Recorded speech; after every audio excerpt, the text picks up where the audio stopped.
Hello again.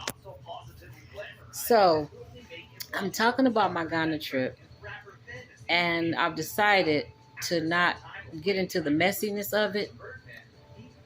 I'm just barely on, I think, day 3 or 4. And we have 7 more days that I was with, well, probably 5 or 6 more days I was with my sisters, because I did eventually leave them. I just got tired of it. But because it just seems real messy, um, I'm going to skip to the spiritual part. So because it's hard for me to tell the story and it sounds messy to me. And as I'm telling the story, I'm remembering a lot of things that happened to us on that trip and how messed up the trip was. I'm remembering things that was real deep. So that story will get deep. So let me skip to the first day we got to One Africa and my spiritual experience, where spirituality started for me. I took a cold shower, because there's no cold water in most places in Ghana. There's no hot water in most places in Ghana. So we're about 20 feet from the water, from the ocean. I take a shower. I go sit at the ocean. This video is really, truly for believers, because I'm going to tell some things that's unbelievable and you'll think I'm insane. But these are things that I experienced. Luckily, I experienced them in Ghana, on land where people are believers and they understand spirits and ancestors, to the point where they had to help me understand what I was going through. So I took my shower. Went and sat on the water by myself, and I could hear people scream. The Atlantic Ocean is right in front of me. The slave castle, the slave dungeon, is to the right of me, kind of cat a corner on the other side of the ocean, but I can see it is close. But I don't know that's what that building is. So I hear people screaming for help over here in the water, and just screaming over here in the water. But I don't see anybody.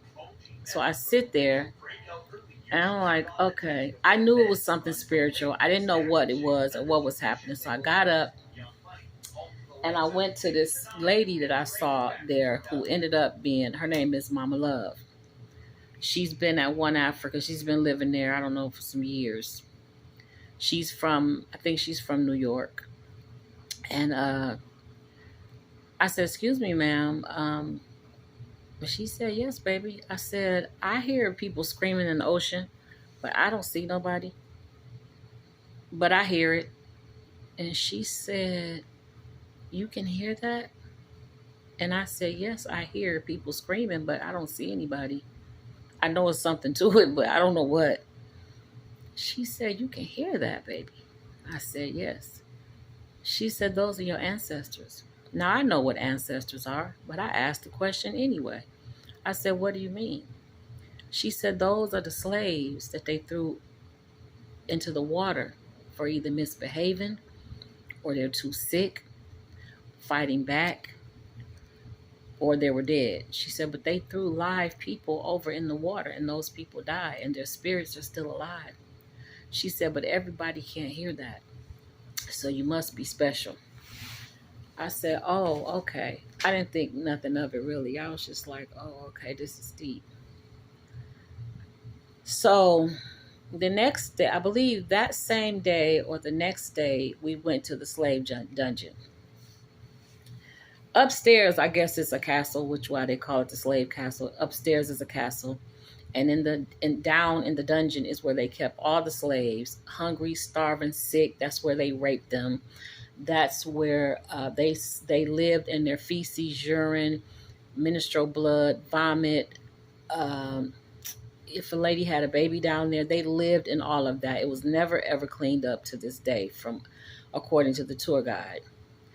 The governor had an upstairs trap door where he could look down and pick the next person that he would have sex with, rape. And they would clean that person up and force them to go upstairs and have sex with the governor, male or female, whoever he chose to have sex with.